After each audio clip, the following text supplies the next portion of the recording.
Hello beautiful people, welcome or welcome back to my channel. If you're new here, my name is Crystal and this is Bon Book Reviews, and today we're going to be jumping into all of the books that I read in the month of September. I'm just hoping you could stay tonight. If you want it all, you don't gotta hide. See you with my eyes closed, baby, take it real slow. Now in the month of September, I participated in 3 readathons. I had the Becca's Bookopalathon, I had the Magical Readathon, and I also participated in the Not Safe for Workathon. I'll have the announcement videos of those readathons all linked down below so you can go check them out and maybe participate next year if it's happening again. But I had so much fun with those and I managed to complete everything. So I fulfilled all of the prompts for my Pickpong TBR and for the 3 readathons so that I was able to do everything successfully. I had a really good reading month, some really good reads, some new favorites, which is great. So the way that I was going to do this was I was going to break it down into each book and what prompts it hit for all the readathons, but that's probably a bit too complicated. If you want to see what books hit what prompts, it will be in my TBR, which you would have seen previously, or if you want to go check that out, I will have a link down below. But that's kind of going to explain what prompts they were hitting for each readathon. Today we're just going to talk about what I thought about them and what they're about a little bit. I will have timestamps down below for all the books we're going to be talking about, so if there's a particular book you're here for, head on over to that timestamp and you'll be able to check it out. But for now, let's dive on in. These are in no particular order whatsoever, other than probably the order that I read them in, maybe.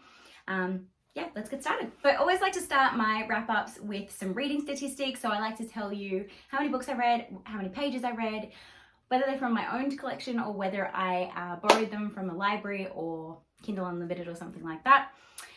And then I also like to tell you kind of the genre breakdown as well. So I read a total of 13 books in the month of September, and those 13 books made up a total of 4,711 pages, which actually isn't my biggest month yet, but I'm still pretty happy with it. And the best part of that is 11 of them came from my own collection. So I got 11 off my physical TBR, which is just amazing because I am trying to narrow it down from the 380 books it currently is. So I read 7 physical books, 4 audio books, and 2 ebooks in that time. Some of the physical books that I had, I probably listened along with the audio as well, but I was reading the physical copy that I had. Of that, 8 of these were adults and 5 of them were YA. So I was definitely more in the adult side of things this month, whereas last month I think I was more YA. So it was nice to kind of mix things up a little bit. We had 1 graphic novel, 3 fantasies, 1 contemporary, 3 romances, 1 paranormal, 1 thriller, 1 non-fiction, 1 historical fiction, and 1 sci-fi. So I pretty much hit like almost every genre this month, which is actually really good for me because it made me not feel like I was falling into a rut of any particular genre. Now the first book of the month that I read, if you saw my TBR, is probably pretty obvious which one I started with. The one I was most excited for, and that is HeartStopper by Alice Oesman. And boy, did it not disappoint. This was definitely a 5-star read. I absolutely loved this one. If you're unfamiliar with the HeartStopper series, pretty much boy meets boy, boy becomes friends with boy, boy falls in love with boy, and the rest ensues. It is the cutest graphic novel I've ever read. It is great for beginners if you're looking for a beginner graphic novel, and the characters are just so lovable. It's just so good if you are looking for a graphic novel or something new, especially if you are looking for a male-male romance, then this is definitely one for you because it is very cute, very light-hearted, but it also has some amazing themes in here as well. And the art style is just adorable. So definitely worth a check out if you are looking for that one. Our next one was Caraval. I gave this one 4 stars. I didn't hate it. I think I probably just went into it with too high an expectation. This one follows the character Scarlett, who has never left her tiny island, and she's always dreamed of participating or watching the experience that is Caraval, which is a show that's very well known. And finally, she gets an invitation for herself and her sister, aka 2 tickets, to participate in Caraval, the show. When she arrives though, her sister goes missing pretty much straight away, and it becomes a mystery of her trying to find her sister while also going through this magical world that is Caraval. Everything within Caraval she knows is completely a show, but it starts to become so real, and she realizes that she needs to find her sister before the show ends, otherwise she may be gone forever. I really enjoyed the world in this and the intrigue. I definitely do want to continue the series, so I am excited to continue the series. I have heard the third book in the series is a little bit of a letdown, but it is definitely one that I am excited to continue. And I do believe it does deserve the hype that is surrounding it. There was just a little bit missing for me that didn't kind of have that 5-star feel, unfortunately. Next up, I went to Kindle Unlimited and I read a bully romance, which is the Zodiac Academy. This is like a dark bully romance, but I will give you a massive heads up on this. The bully in this is like next level. It did make me a little bit uncomfortable sometimes when reading this, but overall I did really enjoy the book. The plot line of this is very cool. There's like interesting magical system in it. And I am intrigued enough. I'm not running out to read book 2, but I definitely will continue the series because I hear book 3 and 4 is where it's at. So I am excited to continue it. But I gave book 1 3 stars because it did kind of fall short a little bit for me in terms of how uncomfortable it made me feel with some of that bully romance. I'm realizing maybe it's not for me, but I am willing to continue the series and give it a second chance. The cool thing about this is it features vampires, dragon shifters, and elemental magic. It has a whole bunch of random stuff in it. The plot line on top of the romance is actually really interesting. So it is worth a pick up if you are into bully romance, but I will just give you the heads up that the bullying in it is a little bit uncomfortable. Next up, I listened to an audiobook, which was from my Libro FM catalog, and that was Lost in the Neverwoods. I also gave this one 4 stars. It was a very interesting Peter Pan retelling, which was quite exciting. So Wendy and her brothers went missing 5 years ago. It's now 5 years in the future and children are missing again, and everyone looks to Wendy for answers. Soon Wendy meets Peter, who was someone who she thought only belonged in fairy tales and stories, and now all this twists and turns are going on and there's something dark in the forest, and Wendy must enter the forest in order to find the truth about what happened with her siblings and the rest of the missing children, which requires her to face her biggest fears. I really did like the twist in this. The ending was quite intriguing, but I did find that there was points in this where it kind of did drag a little bit and felt a little bit too long. So I think the audiobook was what really saved it for me. If I didn't have the audiobook, it potentially may not have been as enjoyable, but it is worth a read if you do like a good retelling. Next up was a 3-star read, and that was The Surprising Power of a Good Dumpling by Chim. This one is a really good contemporary romance that features mental health representation, and that's probably where I got most of my enjoyment from, is the representation in this is done really well. I did also like the 2 characters involved in the romance, and I did find myself rooting for them, but it was just a little bit lacking in plot for me to be too invested in the book, and it is fairly long. It's like 400 and something, 400 pages, so it was a little bit too long for me and I lost the interest a little bit. But because I was so invested in the romance side of things, I did push through, and the mental health rep in this was absolutely fantastic, so I can give it props for that. The next book on this list took my virginity for this author. I have heard such good things about this author, and I finally took the plunge and read one of their books, and that is Desperate Measures by Katee Roberts. Katee Roberts, need I say more? Like, wow. I can see the hype around this author. If you are unfamiliar with Katee Roberts, pretty much what she does is she writes a retelling where the love interest is actually not the Prince Charming, but the evil or the villain within the story. So for example, this one here, Desperate Measures, follows Jasmine and Jafar and their romance. It is very much spicy. There is not a lot of plot in this, but there's enough plot to keep you invested. So I had a really good time. I think I read this in like a day, maybe a day and a half, because I think I was spreading it out a little bit because I was enjoying it so much I didn't want it to end. The ending fell a little bit short, just a little, but overall the spice in it was really good. And I will tell you, there is a threesome scene in this that is on point. So if you are looking for a dark, romancy kind of fantasy element based romance with some good smart in it, like very well written smart, Katee Roberts knows how to write smart, then definitely worth a pickup for sure.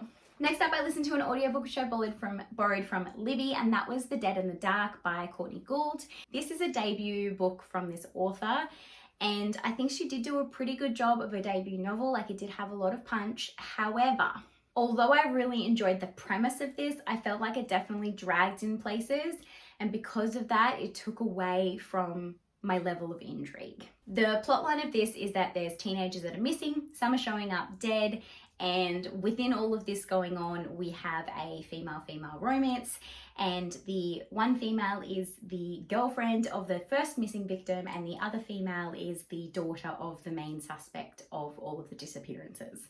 And as they're working together to try and solve the crime and prove that it's not the father, they develop feelings for each other.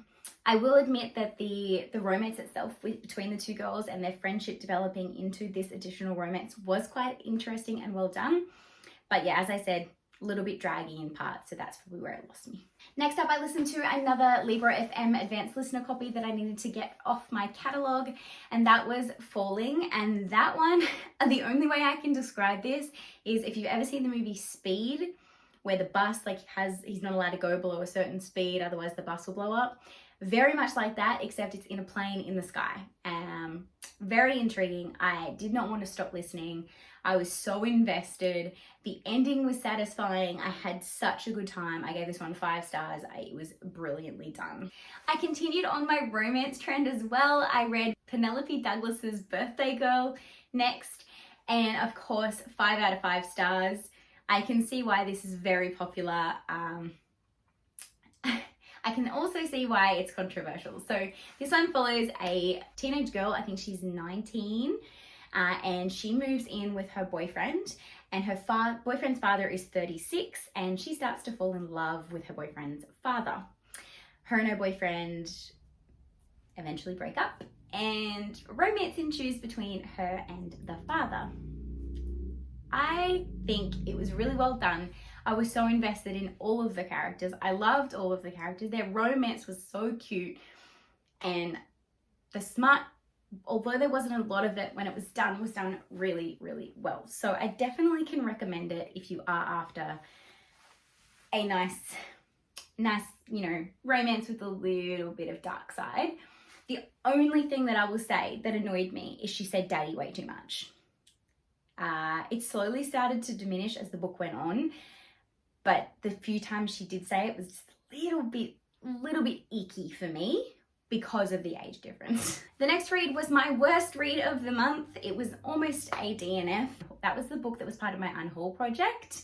So it was one that I was trying to get read and get off my shelf before it's self-imploded, and also so that I can start buying books again. And that was Daddy's Little Owner, and this is by Maria Landon. It's the true story of a woman whose father pretty much turned her into a prostitute to earn money. And it is as bad as it sounds. I feel uncomfortable even just thinking about what happened in this book. And I read uncomfortable stuff. Like, I listen to true crime podcasts. I've read other stories like this where women have been abused or children have been abused or horrible things have happened, but I have never felt so uncomfortable as reading this book. And I think what made me so uncomfortable in reading this book is the way that it was written. So she wrote it in a way that I felt like she almost felt like it was okay that he did what he did to her. And not in a, it's been years now, I've worked through it and I forgive him way, but in a, she still thinks it's weirdly okay and that she deserved it. And that just made me feel really uncomfortable and really sad, and just, yeah. So because of how uncomfortable this book made me, I only gave it 2 stars. I can't give it any more than that because of that reason. Yeah, so just a heads up, like, check your trigger warnings with this because it is brutal. There is a lot of things that just like still to this day haunt me when I see this face on this book. Anyways, let's move on. So after reading such a sad book that put me in like almost a slump, I decided I would pick up Hate by Tate James. And boy, am I glad that I did, because I binge read this in one sitting. I could not stop. It was my favorite book of the month. if not one of my favorite books of the year. It's a hate to love romance that is also a reverse harem.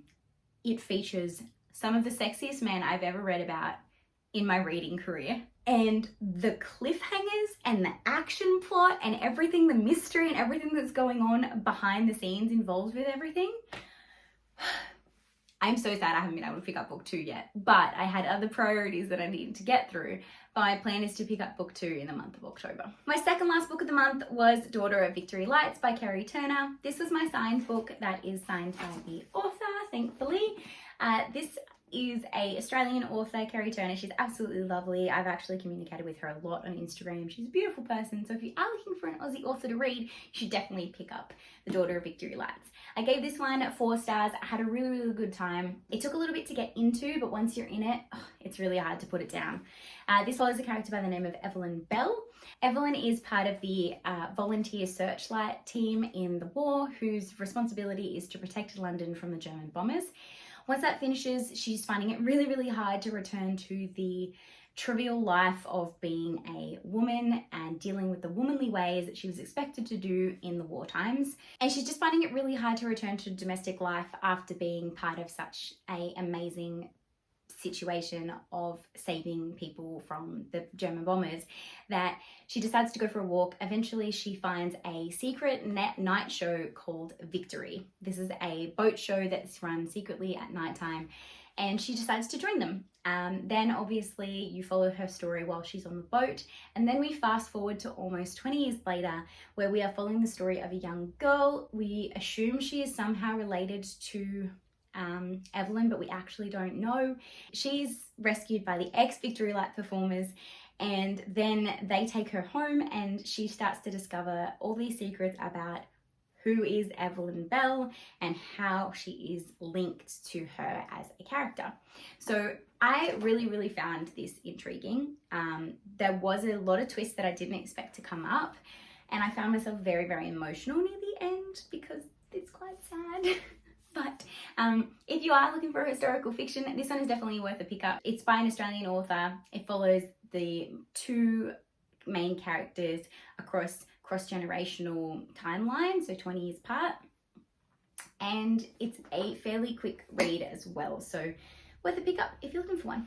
Now, my last book of the month is out on my other shelf, so I don't have a copy here, but it is Obsidio, which is the final book in the Illuminae series by Kristoff and Amie Kaufman.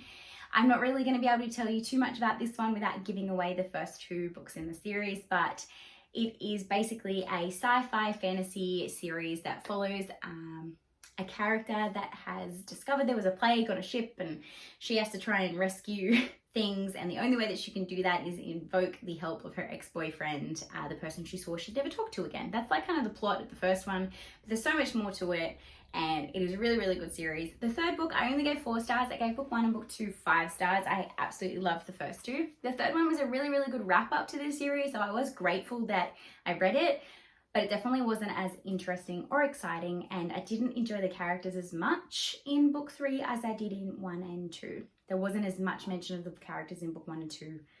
There were like new characters in book 3, and I didn't like them as much. But overall, really satisfied with the end of the series and glad that I finished it, because I have way too many series I'm in the middle of. Stay tuned for that, because next week I will be posting a video of all the series I'm currently in the middle of, or maybe even a video of all of the series I am yet to start. You guys let me know which you'd rather see first, because I do plan on doing both of those. Let me know in the comments down below which you'd rather see first. And if you have made it this far with all my ramblings, drop a dumpling emoji in the comments down below. Give this video a big thumbs up, subscribe if you haven't already, because I'd love to have you around. And until next time, guys, thanks for watching and happy reading.